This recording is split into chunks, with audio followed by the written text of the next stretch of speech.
உதயனா கண்டிப்பாக சார். நான் ஒரு சின்ன ட்வீட் பார்த்துட்டு நீங்கள் எவ்வளோ தூரம் இன்ஸ்பெக்ஷன் வந்தது ரொம்ப inspiration sir. Thanks sir. Thank you.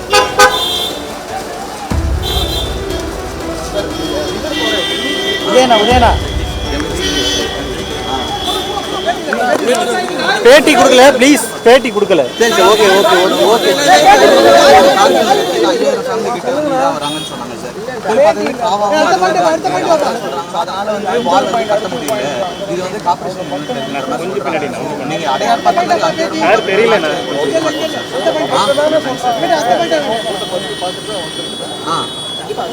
கண்டிப்பாக சார். நான் ஒரு சின்ன ட்வீட் பார்த்துட்டு நீங்கள் எவ்வளோ தூரம் இன்ஸ்பெக்ஷன் வந்தது ரொம்ப inspiration sir. Thanks sir. Thank you. நான் வடசென்னை பகுதியில் இருக்கேன். எங்கள் ஏரியாவில் வந்து சிஎம் வந்து இப்போ ரீசெண்டாக வந்து அந்த அடையார் முகத்வாரெல்லாம் போய் பார்த்தாங்க அப்படின்னாங்க. ஆனால் வந்து நாங்கள் வந்து இளைஞர்லாம் சேர்ந்து ஒரு ஃப்ளட் ஆடிட் மாதிரி பண்ணோம். அதில் பார்த்தீங்கன்னா வந்து நம்ம வடசென்னையில் இருக்க வடிகிற தண்ணி எல்லாமே கொசஸ்தலை ஆறு மூலிமா எண்ணூர் கிரிக்கில் போய் சேருது.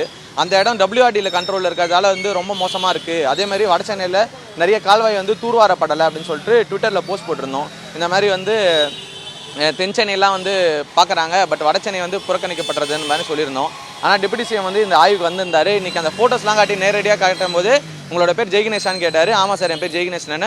உங்களோட ட்விட்டர் பார்த்து தான் இந்த இடத்துக்கு வந்தேன். நீங்கள் சொன்ன மாதிரி வடசென்னையில் இருக்க எல்லா கால்வாயும் உடனடியாக தூர்வார நாங்கள் வந்து நடவடிக்கை எடுக்கிறோம். அதேமாதிரி இந்த ஃப்ளட்டுக்கு என்னென்ன ஆடிட்டோ எல்லாத்தையும் பண்ணி சீக்கிரமாக ஆக்ஷன் எடுக்கிறோம்னு சொன்னாங்க. பட் ஒரு ட்வீட் வந்து பார்த்துட்டு டெபுட்டி சிஎம் வந்து நேரடியாக வந்து வந்தது வந்து கொஞ்சம் ஒரு நல்ல இம்ப்ரூவ்மெண்ட்டாக இருக்குது.